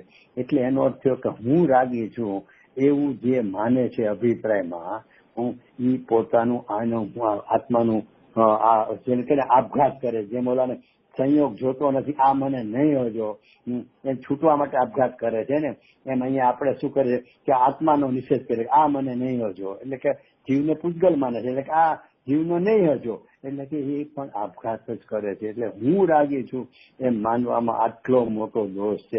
રજનીભાઈ, આમાં તમારી કાંઈ કોમેન્ટ કયો, કારણ કે મેં જરા વધારે જોર આપ્યું હોય તો. જીતુભાઈ, મારે એક વાત કેવી છે કે તમે આપણે કીધું ને કે આ બધા 29 બોલ જે છે આ જે છે બધા ઈ આપણા જીવમાં નથી, તો બરાબર છે. પણ હું એમ વિચાર કરું, મેં એકવાર કોઈ આ સ્કોલરના તેમાં સાંભળ્યું હતું કે જે વસ્તુ અત્યારે કે સિદ્ધ થાય, સિદ્ધ ભગવાન થઈ ગયા, ભગવાનમાં કઈ છે નહીં ને, એટલે ભગવાનમાં તો એક દોષ નથી ને. જો જીવના જ આ બધા દોષ જીવમાં આ બધા હોત તો ભગવાનમાં બી અત્યારે હોત નહીં બધું. પણ આપણે સિદ્ધ ભગવાન થઈ ગયા એનામાં એકઈ નથી. ઇટ મીન્સ જીવના નથી, કારણ કે ભગવાન થાય ત્યારે કઈ દોષ ન હોય. તો ભગવાનમાં રાગ, વાગા આ બધું ભગવાન તો નથી. એટલે એની હિસાબે વિચાર કરીને એમ વિચાર કરું કે આ કોઈ 29 માંથી એકઈ બોલ જીવના નથી, કારણ કે જે ભગવાનમાં ન હોય તો આપણા જીવમાં બી ન જોવા જોઈએ. બરોબર. પણ એ તો ગુરુદેવનું પોતાનું એવલું એક ટ્રેડમાર્ક છે, એક વાક્ય છે કે જે સિદ્ધમાં તે તારામાં, જે નહીં તે તું સિદ્ધની નાતનો જાતનો છો, તું સિદ્ધની નાતનો જાતનો છો, જે સિદ્ધમાં એ તારામાં, જે નહીં સિદ્ધમાં એ નહીં તારામાં. એ તો ગુરુદેવનું આખું એક તેને કહેવાય ને ટ્રેડમાર્ક છે કે જે કયો એ તો બરોબર છે. પણ એ જ વાત અહીંયા સમજાવી છે. એ ત્યાં ગુરુદેવે સિમ્પલ ભાષામાં સમજાવ્યું. અને અહીંયા આખું અત્યારે બે ખોલીને 29 બોલ જે નહીં તારામાં એ જે વાત કરી, જે નહીં સિદ્ધમાં એ નહીં તારામાં, તો કે સિદ્ધમાં 29 બોલ નથી, એટલા માટે તો કીધું ને તાદાત્મ્ય સંબંધ કેમ નથી, તો કે સિદ્ધમાં નથી, સિદ્ધમાં નથી માટે તારામાં નથી, જે નહીં સિદ્ધમાં એ નહીં તારામાં. એ જે ગુરુદેવનું સેન્ટેન્સ છે એ ટ્રેડમાર્ક કઈ એમને થોડું બનેલું છે. ગુરુદેવ તો આ સમયસર 100 વાર વાંચ્યું હશે, એમાંથી એનું ટ્રેડમાર્ક બન્યું છે ને. તો એ અહીંયા એ જ કીધું ને કે 29 બોલ તો કે સિદ્ધમાં નથી માટે એ જીવના નથી. પણ એક વાત કે જીવ એક જ મિનિટ તમારી આટલું એક જ મિનિટ કે જે જીવના નથી કરીએ છીએ ને એને બદલે તો અહીંયા આચાર્ય તો કઈ રીતે લખે કે મારા નથી એમ થોડું લખાય, મારા કે તો આચાર્ય નામ કરવું છે. એટલે આચાર્ય જે જીવના નથી એમ કેવું પડ્યું. આપણે શું સમજવાનું, જીવના નથી એમ નહીં, મારા નથી. અહીંયા ફેર ક્યાં પડ્યો? આચાર્ય લખવામાં મારા શબ્દ લખે કે આ 29 બોલ મારા નથી, તો કુલ આચાર્ય નામે કે અમૃત નામે વયા જાય કે એના નથી. એને સમજાવવું છે જીવના નથી, અને સાંભળનાર સામે જીવ છે, તો એને શું લેવાનું છે કે મારા નથી. 29 બોલ છે મારા નથી. હા રજનીભાઈ શું કહેતા? ના કઈ તમે કીધું ને કામેન્ટ માટે, એટલે આવું શું લાગ્યા કે આપણે કે હું રાગી છું એમ માનીએ ઇઝ ઇક્વલ ટુ મેં મારી આત્મહત્યા કરી અને મેં મારી આત્મહત્યા કરી. એટલે એમ લાગે કે કે ને ગુરુદેવ ને કે કાકડીના ચોરને તમે ફાંસીની સજા આપો છો. ખાલી મેં એટલું વાયનું એમાં તો તમે મને કહ્યું કે આત્મહત્યા કરો છો, એ તો બહુ વધારે પડતું ગુનો થઈ ગયો. હા, એટલે મેં તમારી કોમેન્ટ માંગી કે ભાઈ હું આ બહુ જોર કરું, પછી એવું નથી લાગતું આપણે સારા બેન સ્વાધ્યાય કહે છે ક્યાંક મને પાછું વળવાનું તો કેજો કે દીકરું આટલું બધું નહીં એમ કેજો, પણ મને એવું ફાંસીની સજા કરો છો. તમે કાકડીના ફાંસીની સજા કરો છો. પછી એનો ગુજે જવાબ શું આપ્યો ખબર છે? જયારે ગુજે આ દાખલો લે ને પછી એક જવાબ આપ્યો હતો કે ભાઈ કાકડીના ચોરને તને લાગે છે ને ફાંસીની સજા, તો સાંભળ, ભાવનગર દરબાર હતા અહીંયા કૃષ્ણકુમારસિંહજી, આ સોનગઢ છે ને ભાવનગર સ્ટેટમાં છે, આ લોકો બીજા બહેનો બોલા તમારા અમેરિકામાં ખબર ન હોય તો ઈ રાજા કૃષ્ણકુમારસિંહજી સૌથી પહેલું જે આપણે સરદાર વલ્લભભાઈ બધા રાજ્યો રજવાડા કાઢીને હિન્દુસ્તાનમાં વિલીન કર્યા ને સૌથી પહેલી સહી એને કરેલી, અને જે ગવર્નરની સ્થાપના કરીને હિન્દુસ્તાન છૂટો ગયા ત્યારે કૃષ્ણકુમારજીને સૌથી પહેલા ગવર્નરની સ્થાપના એને કરી, ત્યારે એને મદ્રાસમાં ગવર્નર બનાવેલા. એ કૃષ્ણકુમારસિંહજી એના બેડરૂમમાં સુતા હતા રાણી સાથે. એમાં એક ગરીબ માણસ હતો, એને ચોરી કરવાનું મન થયું તો શું એને કર્યું કે નિસરણી લીધી, કારણ કે ચારે બાજુ આગળ તો બધા ઓલા ચોકીદારો હતા, બધા બહુ મોટો મહેલ છે અહીંયા ભાવનગરમાં, રજનીભાઈ કદાચ જોયું હશે રસ્તામાં જે આપણે ભાવનગર જે દાખલ થતા જ આવે છે, તો એ ત્યાં એને શું કર્યું કે મોટી નિસરણી લઈ આવ્યો, નિસરણી માંડીને ઉપર ચડ્યો અને પછી નિસરણી પાછી ઓલી બાજુ અંદરની સાઈડમાં મૂકી અને એમાં ઉતરી ગયો, અને એમ કરીને સીધો રાજાના બેડરૂમમાં ગયો. તો એક વાર તો ચોરી કરીને નીકળ્યો, વળી પાછો ભાવ છે કે લાવને હજી ચોરી કરી આવું, પાછો એને નિસરણી મૂકી અને પાછો બેડરૂમમાં ઘૂસ્યો ને સેજ ખડખડાટ થયો ને તો રાજા રહે ને તો તલવાર ખુલ્લી રાખીને શું ફટાક કોણ છે એમ કઈ તલવાર ઉગામી. ત્યાં સામે ઓલો હતો તો એ બિચારો ધ્રુજવા માંડ્યો. ત્યાં ઓલી રાણી કે રેવા દો બિચારાને, ગરીબ માણસ છે, ગરીબીને હિસાબે ચોરી કરતો હોય એમ મારી ન નખાય, એને જવા દો. એટલે રાજા કે ભલે જવા દઉં છું પણ વિચાર કરતું કે એને ક્યાં ચોરી કરવાની ભૂલ કરી છે. રાજા સુતા હોય ત્યાં, રાજા રાણી જે બેડરૂમમાં સુતા એમાં વાતું હશે, એમાં નજરે ન કરાય ને ભલે ત્યાં અંદર ઘૂસીને ચોરી કરી છે બીજા રૂમમાં ક્યાંક ચોરી કરવી જોઈએ, પણ અહીંયા ચોરી કરી આ કઈ સાધારણ ગુનો છે, ચોરી ઉપરાંતનો મોટો ગુનો છે. એમ અહીંયા છે ને એટલી દાખલો એટલી આપતા હતા કે આ કાકડીના ચોરની વાત નથી, આ તો રાજાના બેડરૂમમાં ઘૂસીને ચોરી કરવાની સજા છે. એટલે કાકડીના ચોરને પાછી સજા નથી. એટલે રાગને પોતાનું હું તમને કારણ કહું, કોકના મને તો એટલું સમજાય, જો એક વાર સમજો, હજી વારંવાર કહું છું, આપણે પહેલેથી શરૂ ત્યારથી ઘણી વાર કીધું છે, આપણી સ્વાધ્યાય છે ને સ્વભાવે પહોંચવા માટેની છે. ઓલી બધી વાત છે એ ગુરુદેવના પ્રતાપે આપણા જ્ઞાનમાં વર્તે જ છે, એને માટે કઈ યાદ કરવાની જરૂર નથી. એટલે હું એમ કહું છું કે પારકી સ્ત્રી ઉપર નજર કરવી એ સામાન્ય ગુનો છે કે કેવો ગુનો? તો કે ભાઈ બહુ મોટો ગુનો છે. કોકની સ્ત્રીને તારે પોતાની માનવી છે એ કલ્પના કેમ કરી શકાય? સજ્જન માણસ એમ કે છે કે રાગાદી છે ને એ પૂજગલ ના છે. રાગાદી ની ઉપજ જ પૂજગલ થી થાય છે. ગુણસ્થાન જે 14 ગુણસ્થાન કીધું ને 68મી ગાથામાં કે છે જવ પૂર્વક જવ થાય. એટલે કે જે કારણ જેવું કારણ હોય એવું જ કાર્ય થાય. તો આ ગુણસ્થાન આદિ તો કઈ મોહન કર્મ ના ઉદયથી છે, અને જીનવરદેવ એવું છે કે મોહ કર્મ ના ઉદયથી આ બધા ગુણસ્થાન ના ભાવો થાય છે. તો એને ઉપજાવનાર તો મોહ કર્મ એટલે કર્મ છે, પૂજગલ છે, અને એને મારા માનવા છે. એટલે એ કાકડીની સજા નથી, કાકડીના છોડની સજા નથી. એ કોકની બૈરીને પોતાની માનવા જેવી સજા છે. એ ભયંકર ગુનો છે. એટલે છે ને એટલું બધું એને જોર એનું કારણ છે એટલો નિષેધ આવ્યા વગર રાતથી જુદો પડી શકાતું નથી, કારણ કે અનાદિના સંસ્કાર છે ને. એટલે હા, શું કહે રજીભાઈ? ના બીજું કઈ તો આપણે બહુ ભણ્યા છીએ ને બહુ ફર્યા છીએ ને બહુ જાણ્યું છે ને બધું છે ને એ આપણે બાધક થાય છે. બાકી જો ભલે 6 ગાથાએ સમજદાર ન થયું, 11મી ન થયું, પણ આ જીવ અધિકાર પૂરો થયા પર તો થઈ જ જવું જોઈએ.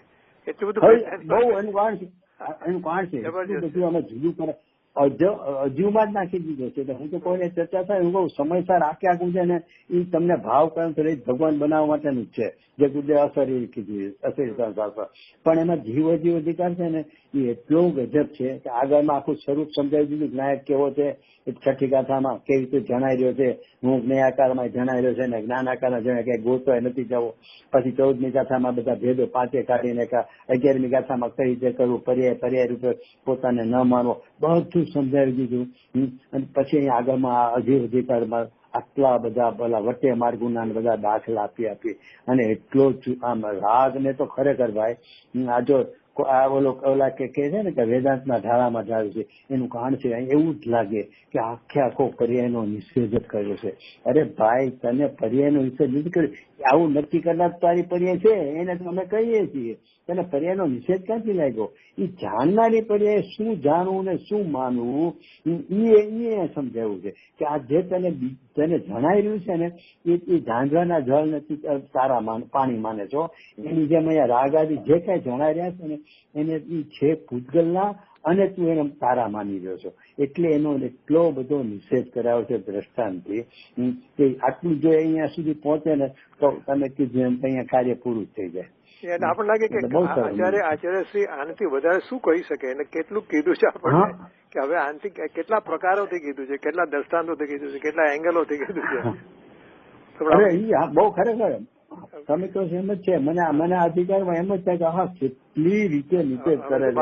અરે આટલો નિષેધ, હા આટલો નિષેધ કરે અને તોય કે ના મારા તો છે ને. એટલે ઓલું બીજું કે છે ને કે મારા મા બાપ પાછા પણ મારી ખીલી ખસે નહીં. એટલે ઓલું કઈ એ લોકો માજર મા બાપ એટલે સંસ્થામાં કઈ મિટિંગ થઈ હોય ને તો બધાએ કીધું આમ નહીં કરવું તો હા બધી વાત સાચી હો, પણ મારી વાત ખીલી નહીં ખસે એટલે દિવાલમાં જે ખીલી ખોડેલી છે ને એ આજી પાછી નહીં જાય. તમારી બધી વાત સાચી પણ હું મારી વાત નહીં છોડું. આ એની જેવું આટલું તમને સમજાવે. અને એનો અર્થ શું થયો કે આમાંથી એક બીજું નીકળે છે. આ જે ગુરુદેવ જે આટલો બધો ગુરુદેવ બધા નિશ્ચયાભાસી કહે છે ને ઓલા લોકો, એનું કારણ શું છે? એ લોકો સમયસારનો એનો સ્વાધ્યાય નથી. એટલા માટે એક આચાર્ય થઈ ગયા ને મારે ખ્યાલે આપણો બચપન સાથોને પણ એ બાજુનું મહારાષ્ટ્રનું છે, નામ ભૂલી ગયું છે, સમજભદ્ર આચાર્ય થઈ ગયા લોકોના. જેના તીર્થ સુરક્ષા કરવાની પ્રેરણા એને આપેલી હતી.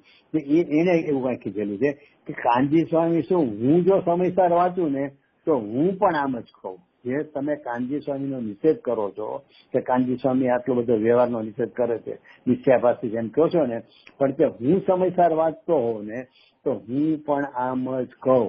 એટલે એનો શું છે કે ગુરુદેવ જેટલું આજે કઈ કીધું છે ને એ આખે આવા સમયસારમાં એટલે કે આચાર્ય દેવને આ જ કેવું છે. એ જ વાતને ગુરુદેવ વધારે આપણી ભાષામાં મિલાન કરીને આપણને વધારે અપીલ કરે એ રીતે કહી દીધું છે. પણ વાત તો ગુરુદેવ જે અહીંયા કીધી છે એ જ વાત ગુરુદેવ ત્યાં છે. તો એટલે ગુરુદેવ કાંઈ પોતાની મેળે પોતાની વાત કરે છે એવું છે જ નહીં. પણ હવે જીવન યોગતા ન હોય એટલે એને ગુરુદેવ બહુમાન ન હોય એટલે આવું બધું. અને સમય સારું જે લોકો વાંચન ન હોય એટલે બિચારાને વ્યવહારના અનાદિના પક્ષવાળા હોય અને જન્મથી જ વ્યવહારમાં પડ્યા હોય એટલે એને એમ જ લાગે અરે અમારો વ્યવહાર આ લોકો છોડાવે છે. અરે ભાઈ તું વ્યવહાર છોડવાની વાત નથી. વ્યવહાર તો જ્યાં છે ત્યાં એમને જ રહેવાનો છે કે તને કોઈ પાપી નથી બનાવવાનું, પણ તને પરમાત્મા બનવાનો ઉપાય બતાવે છે. પણ એ તો બહુમાનથી થાય ને. ઠીક છે. હા બોલો પછી બરાબર.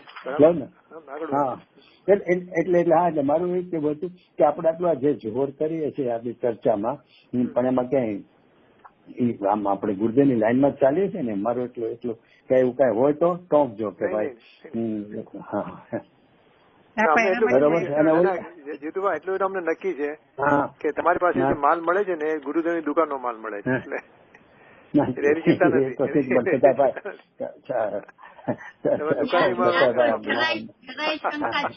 કે તમે બીજો માલ આપશો, તમે પાસે છે જ નહીં બીજો માલ મને લાગે છે. મેડ ઇન ચાઇના નથી. અને એ તમે ખુલાસો કરી દો કે ભલે અત્યાર સુધી આટલું સાંભળ્યા પણ આજે તમારે સ્વાધ્યાય શરૂ થઈ જાય ને એટલે ત્યારે હું લગભગ રાતના 8 થી 11 કોઈ વાર 12 શું કરું ખબર આખું આ બધું રિફર કરું છું ગુરુદેવના 18મી વારના 15મી વારના અને 19મી વારના એ આમાં ગુરુદેવ આ ગાથામાં શું કીધું છે એ બધું દિવસે કે એ જ વાંચું છું. અત્યારે બીજી સ્વાધ્યાય જ નથી કરતો કે ગુરુદેવનું એટલું બધું મારે ક્યાંય ગુરુદેવથી કઈ સ્લીપ ન થઈ જાવ એટલે એ 3 વારના પ્રવચનો રિફર કરું. તમે નોટ બનાવો, નોટ્સ મૂકો, પોઈન્ટ્સ મૂકો કે લખીને કે પછી યાદ રાખી? ના પછી એવું છે ને કે હવે એટલી બધી યાદ શક્તિ હોય નહીં એટલે હું છે ને પછી નોટ કરી લઉં છું.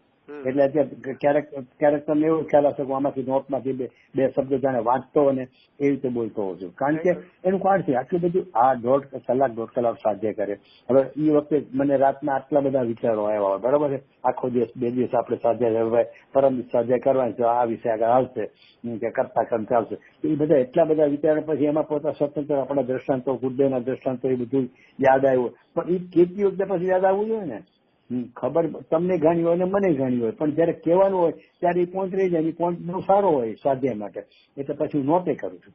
કે નોટ કરીને ભાઈ એમાં રહીને છતાંય રહી જાય છે. કારણ એનું કારણ કહું કે નોટ હું કરું છું, પણ હું જયારે તમારે સ્વાધ્યાય કરતો હોય ને ત્યારે નોટ ખાલી આમને હાથમાં પડી હોય છે. કારણ કે આપણે ઉપરથી સીધે મોઢેથી ચર્ચા થતી હોય છે, એટલે એમ કશ જ નથી રહેતો. પણ છતાં નોટ કરું છું કે ભાઈ કોઈ વાર કઈ આપણને ઉપયોગી થાય, કઈ રહી નથી જતો ને કોઈ. તમને એવું લાગે છે કે તમે બધા, મેં તો હજી ખાલી પ્રવચન રત્નાકર વાંચ્યું છે એકવાર અને આ સમસ્યા સિદ્ધિ ચાલે છે, પણ એવું લાગે છે કે જે ગુરુદેવને છેલ્લે કહેવાનું હતું ને, જાણે એમને ખ્યાલ આવી ગયો હોય ને, તમે બધું સમયસર સિદ્ધિમાં કહી દીધું છે બધું 19મી વખતમાં. અલ્ટિમેટ વાત થઈ ગઈ છે. ખોલન ઘણું ગુરુદેવનું વધી ગયું છે, એટલે છે ને એ બધું ખોલન ગુરુદેવે 19મી ખુલ્લું કર્યું છે. અને પછી જયારે છેલ્લે મહિનો દી પ્રવચન બંધ રહ્યા હતા ને ત્યારે પછી બેઠા હોય ને, પ્રવચન તો બંધ થયા તબિયતની હિસાબે, પણ પછી વાતચીત તો કરતા હોય ને. અમે તો પાછા એ વખતે ત્યાં હોય એટલે ગુરુદેવે પૂછેલું મને કેટલા પ્રવચનો થયા છે, રેકોર્ડિંગ આ તે બધું. એટલે મેં કીધેલું કે એ વખતે 8,400 સોનગઢના, પછી બધું આપણે કલેક્શન કરીને ભલે 9,200 થયા બીજા ગામના, પણ આપણે સંસ્થાના કેટલા થયા મેં કીધું 8,400. એટલે ગુરુદેવ વર્ષો ગણ્યા કે ઠીક છે 11 વર્ષ તો કાંઈ એકનું એક પ્રવચન બીજી વાર સાંભળવાનો વારો ન આવે, આમ તેમ એવું કીધું 700 પ્રવચન ગણીને. એટલે પછી ગુરુદેવ કીધું કે આ તો અહીંના મુમુક્ષુનો ખોરાક છે. શું આ રેકોર્ડિંગ છે ને મુમુક્ષુનો ખોરાક છે એ એક વાત. અને બીજી વાત એ કરી કે જેટલું કાંઈ કહેવા જેવું હતું ને એ બધું જ કહેવાય ગયું છે. હવે કાંઈ ગુપત રહ્યું નથી, કાંઈ ગુપત છાનું રહ્યું નથી, બધું જ કહેવાય ગયું છે. એટલે જે ગુરુદેવના 19મી વારના પ્રવચનો જે આવ્યા ને એમાં ગુરુદેવને એમ કે હવે અમે કાંઈ બાકી જ નથી રહ્યું. એટલું જે ગુરુદેવનું ગોલ હતું ને એ બધું જે તમે કહો ને સમસ્યા સિદ્ધિ એમાં કહેવાય ગયું છે બધું.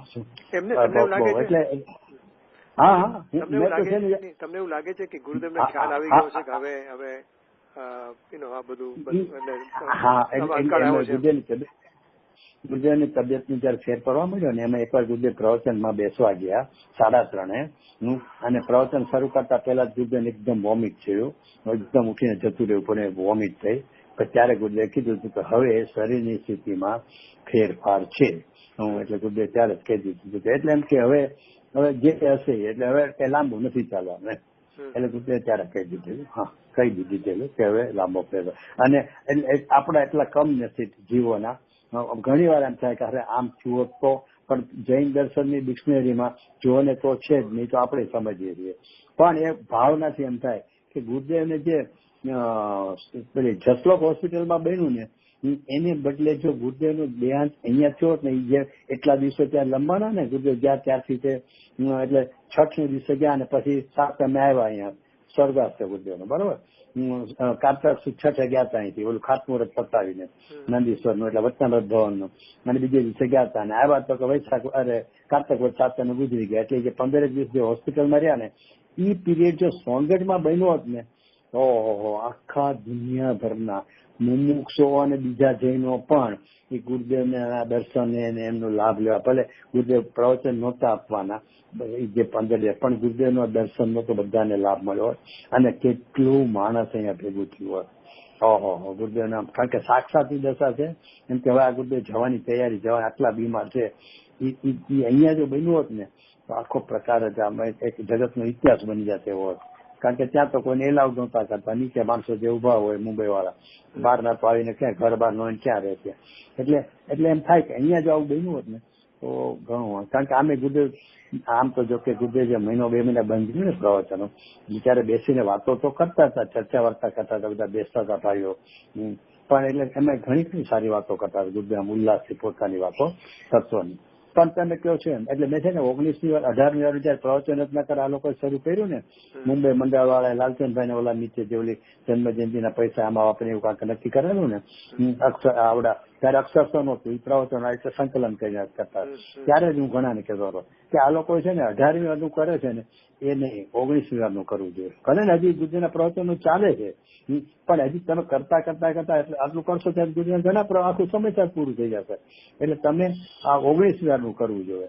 પણ હવે આ લોકો મોટા મંચોને 18મી વારના પસંદ હતા, એટલે પછી આમાં વધારે આપણે ઓલું એટલા માટે હતું કે એ બધા ગુરુદેવના જ પ્રવચનો છે, એટલે 18મી વાર હોય કે 19મી વાર હોય કે 15મી વાર હોય એનો કઈ પ્રશ્ન નથી. પણ મને એવું લાગતું કે આમાં 18મી વાર કરતા ગુરુદેવનું આમ ઘોલન વધારે હતું. એને પહેલી દાખલો તમને આપું કે પહેલી ગાથા સમય સાથે તમે 18મી વારનું સાંભળો અને 19મી વાર સાંભળો. પહેલી વારમાં ગુરુદેવ બધું ઘણા ખુલાસા છે, કારણ કે ત્યાં સિદ્ધની સ્થાપના કરી છે અને સિદ્ધની સ્થાપના જીવમાં કરી છે મંગળાચરણમાં, એ 18મી વારમાં લીધી ગુરુદેવ, નથી લીધી એવું નથી.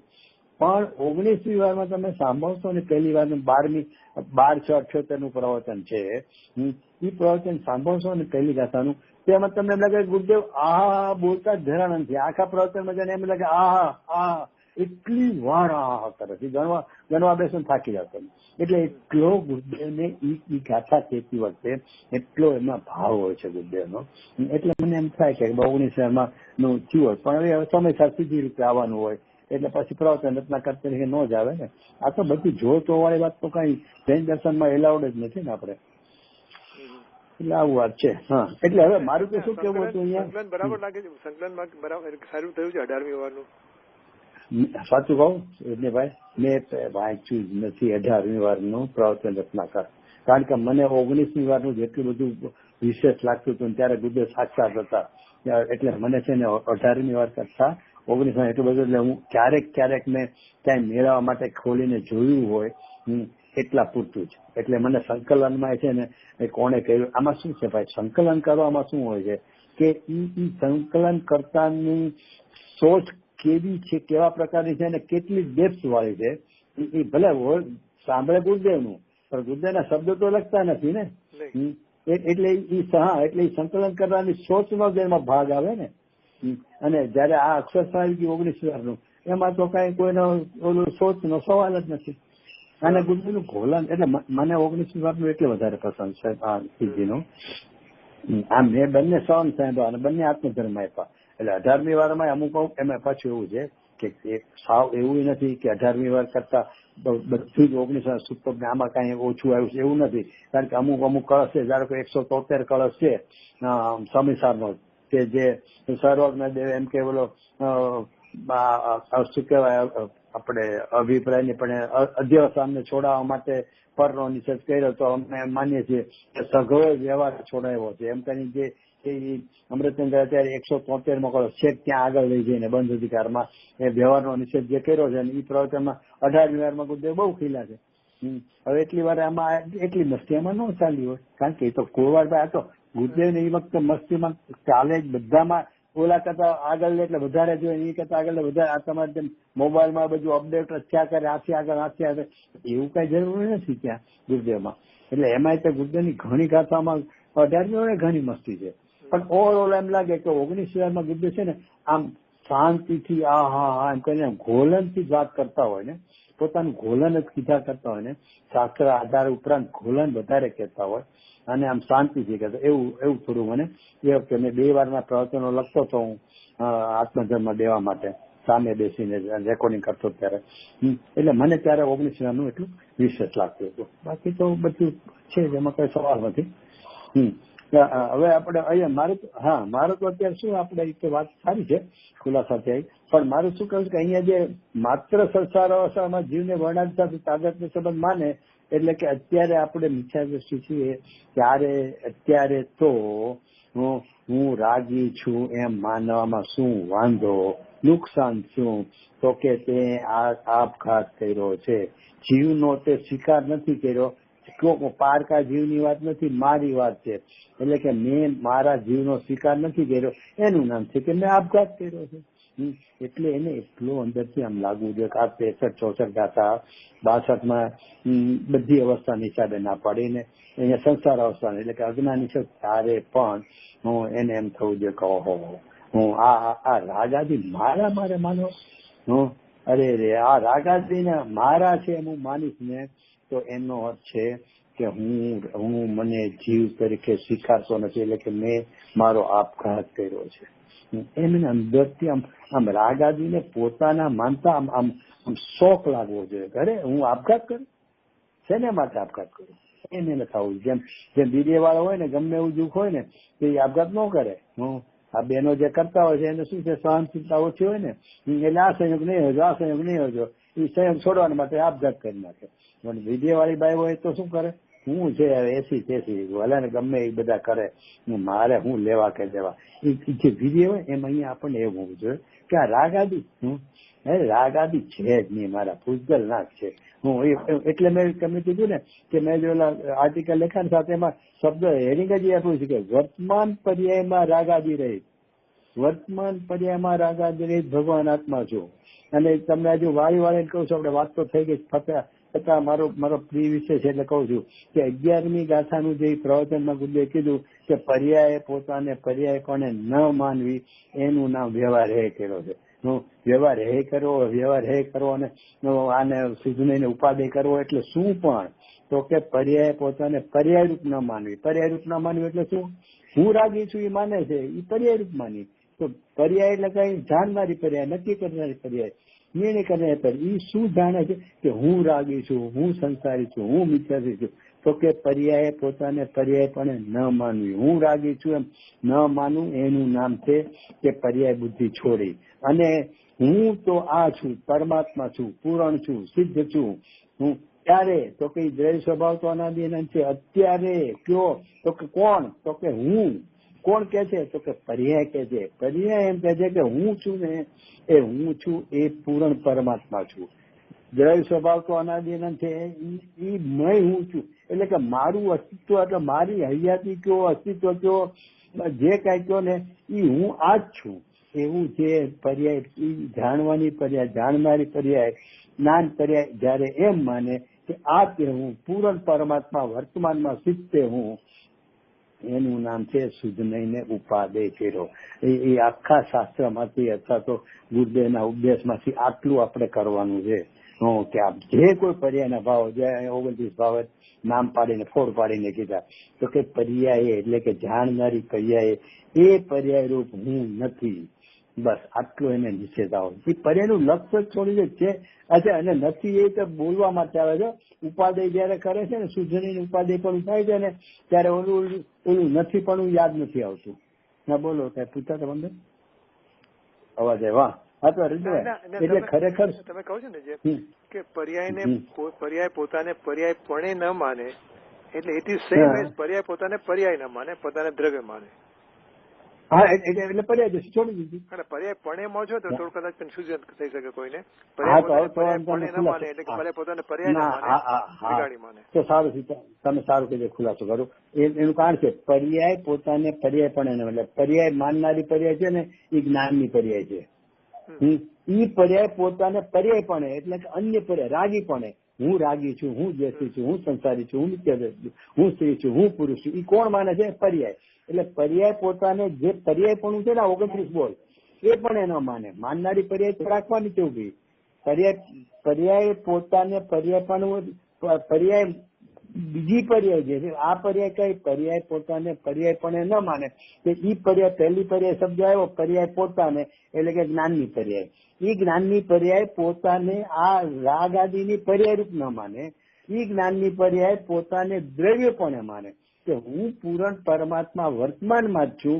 એ ઈ પર્યાય કઈ પર્યાય? તો કે જાણનારી પર્યાય. એટલે તમે ખાલી એમ કહો કે પર્યાયને નહીં માનવી તો એમાં તો જાણનારની પર્યાય ક્યાં ગઈ? એટલે બે પર્યાય લેવી પડશે કે પર્યાય પોતાને અન્ય પર્યાય રૂપે. પર્યાય એટલે કે જાણનારી પર્યાય પોતાને રાગ દ્વેષ સંસારી આદિપણે અનાદિથી જે માનતી આવે છે એ ન માનવું, એનું નામ છે પર્યાય દ્રષ્ટિ છોડી.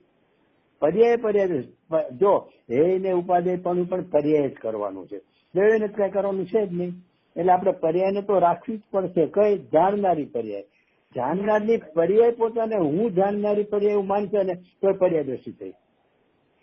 જાણનારી પર્યાય હું રાગી નથી, હું દ્વેષી નથી એમ તો માને, પણ જાણનારી પર્યાય હું જાણનાર તો કે જાણનારી પર્યાય પોતાને હું જાણનારી પર્યાય એવું માનશે ને તો એને પર્યાય મેં જ પોતાની માની છે. એટલે ઈ પર્યાય પોતાને પર્યાય પણ નથી જોતી. એટલે જાણનારી પર્યાય પોતાને જાણનાર પર્યાય રૂપે નથી જોતી અને રાગાદી રૂપે પણ નથી જોતી. હું તો રાગાદી રૂપે જોયે છે. જાણનારી પર્યાય પોતાને હું જાણનાર છું કે એવું યાદ કરવા ક્યાં મિત્રત્વમાં નવરાતી.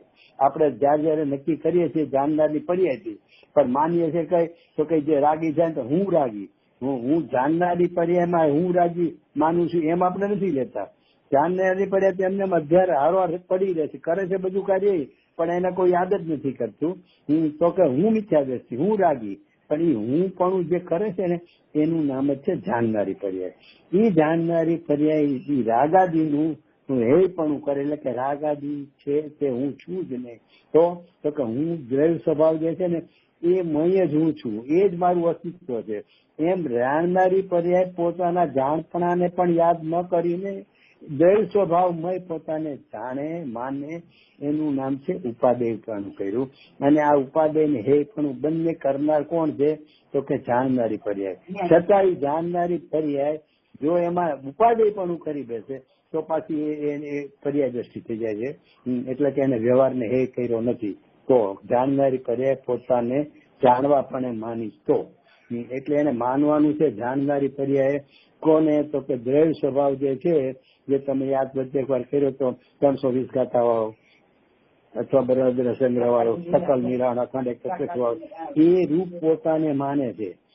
જાતા પુરુષ એ રૂપ પોતાને માને છે. એટલે જાતા પુરુષ કયો એટલે કે જ્ઞાની, એટલે જ્ઞાનીની જે જ્ઞાન પર્યાય છે એ પોતાને એ રૂપે માને છે. અને આપણે પણ પર્યાયને હે કરવાની છે અથવા તો પર્યાય બધી છોડવાની છે એ જે વાત કરીએ છીએ તો એ કઈ રીતે થાય તો કે એ રીતે થાય કે એ પર્યાય પોતાને એ જે આ રાગાદી રૂપ છે એટલે ન માને અને જે સકલ નિરાવણ છે એ રૂપ જ હું છું એમ એ જાણનારી પર્યાય એ પોતાને એ સકલ નિરાવણ રૂપ માને, એનું નામ છે ઉપાદેય.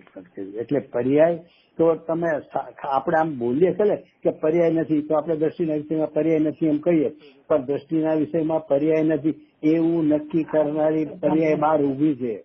એ પર્યાય જુદી રહીને આ નક્કી કરે છે કે આ તે હું છું. કારણ કે એ તો બુદ્ધનો જયારે પ્રોબ્લેમ હતો ને કે એ અભેદ કરી નાખે દ્રષ્ટિના વિષયમાં. દ્રષ્ટિનો વિષય કરનારી તો પર્યાય બહાર ઉભી જ છે, જાણનારી પર્યાય, નક્કી કરનારી પર્યાય. પણ એ પર્યાય પોતાને પોતાનું અસ્તિત્વ નથી યાદ કરતી. જેમ યુગલજી જે કહેતા હતા ને કે જે પેલી સતી સ્ત્રી છે ને એ પતિથી ઓળખાણ આપે, પિયરથી ઓળખાણ ન આપે. સતી જેને કહેવાય કે જે પતિથી ઓળખાણ આપે, એટલે પોતાનું અસ્તિત્વ પતિથી માને, એનું નામ છે સતી સ્ત્રી. અને પોતાનું અસ્તિત્વ પિયરથી એટલે કે પોતાપણાથી માને, એનું નામ છે અસતી સ્ત્રી. એ સતી સ્ત્રી નો કહેવાય, પતિથી માં. એમ અહીંયા છે ને એ જાણનારી પર્યાય છે ને કરવાનું કામ તો એને જ છે. એ બોલી સ્ત્રીએ જ કરવાનું છે કે આ પતિમય પોતાને માનવું ને કે આ પિયરમાં અથવા તો પોતાના હમપણાથી માનવું કે હું કાંઈક છું એમ. તો એ સ્ત્રીએ જ કરવાનું. સ્ત્રી તો ઉભી જ છે, પણ સ્ત્રીએ પતિપણાથી પોતાને માને તો એનું નામ છે કે એ સતી સ્ત્રી છે. એમ અહીંયા પર્યાય જાણનારી પર્યાય તો ઉભી જ છે. એ જાણનારી પર્યાય પોતાને જાણનાર પર્યાયથી અહમપણ કરે ને તો એ પર્યાય બુદ્ધિ છે. એ જાણનારી પર્યાય પોતાનું અસ્તિત્વ જ નથી યાદ કરતી, વિલીન થઈ જાય છે. શેમાં વિલીન થઈ ગયું અસ્તિત્વ તો કે આ દ્રવ્ય સ્વભાવ છે ને જ્ઞાયક, સકલ નિરાણ અખંડ એક પ્રતિભાસમય એ હું છું. એમ જાણનારી પર્યાય પોતાને નાયક રૂપે વિલીન થઈને પોતાનું અસ્તિત્વ જ એમ માને છે. એટલે જ ઓલાને ભ્રમ બની જાય ને કે એમાં વિલીન થઈને પોતાનું અસ્તિત્વ જ ઈ માની લે છે. એટલે એમ થઈ જાય છે કે દ્રષ્ટિના વિષયમાં વર્તમાન પર્યાય અભેદ છે. કારણ કે વર્તમાન પર્યાય પોતાનું અસ્તિત્વ જ ભૂલી જાય છે. આ ગોટાળો ક્યાં થાય છે એવું મારું અનુમાન છે, મારી ચર્ચા નથી તેની યારે આપણે વાત થઈ હતી. પણ એ આમાં ગડબડ ક્યાં થતી હોય છે કે જાણનારી પર્યાય પોતાનું અસ્તિત્વ જ વિલીન કરી, શેમાં વિલીન કરી નાખે છે કે દ્રવ્ય સ્વભાવમાં.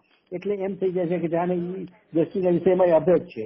એ જાણનારી પર્યાય પોતાનું અસ્તિત્વ યાદ જ નથી કરતી, પોતાનું અસ્તિત્વ યાદ તો કરે છે, નથી કરતી એમ નહીં, યાદ કરે છે, પણ શેના કે જ્ઞાયકમય યાદ કરે છે, જે દ્રવ્ય સ્વભાવ છે ને એમય પોતાને યાદ કરે છે, એ જાણનારી પર્યાય. પણ જાણનારી પર્યાય પોતાને જાણપણા રૂપે યાદ નથી કરતી, એટલે કઈ વિલીન થઈ ગઈ છે દ્રવ્ય સ્વભાવમાં.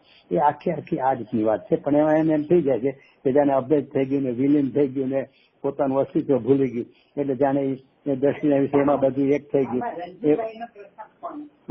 એટલે બહુ સારી વાત કહી. બોલો, આમાં કઈ તમારે કોઈ? બરાબર છે, એકદમ બરાબર છે. હા, બસ હવે તો સવારે 11:15 થઈ ગયા છે, એટલે મને તો એમ વાત કરતા અધિકાર લેશું, પણ ઠીક છે, સારી વાત છે. આપણે ચર્ચા સ્વાધ્યાય છે, આપણે કચોરી ગાથા પૂરી કરવા બેઠા છીએ કે ભાઈ સિલેબસ છે આટલા વખતમાં પૂરો કરો, એવું તો કઈ છે નહીં. કઈ મને ચાલો, એટલે પાછળ પ્રસંગ બને ને નેક્સ્ટ ટાઈમ કે ગમે ત્યારે પ્રસંગ બને, જો બને તો આપણે કર્તા કર્મ અધિકાર ચાલુ કરીએ ને એ પહેલા કર્તા કર્મ અધિકારનું ઓવરઓલ શું સ્વરૂપ જેને કહે ને કે એમાં શું કહેવામાં એઝ અ હોલ, અધિકાર એઝ અ હોલ. સમજી ગયા. અને એને જો બને આગે તો અને જીવ અધિકાર પણ એઝ અ હોલ આપણે જેને કે સમરાઈઝ કરીએ તો કઈ થાય તો જેમ આપણે જેમ આપણે સમસ્યા નાટકમાં કેમ કરે છે અધિકારના અંતમાં બધે રાઈટ બધાનું આપે એનો આખો આખા અધિકારમાં શું કેવું છે. ઠીક છે, ચાલે. ઓકે, ચાલો આપણે આજ કેવા છે સોમવાર, તમારો સોમવાર અમારો રવિવાર. હા બરાબર, એટલે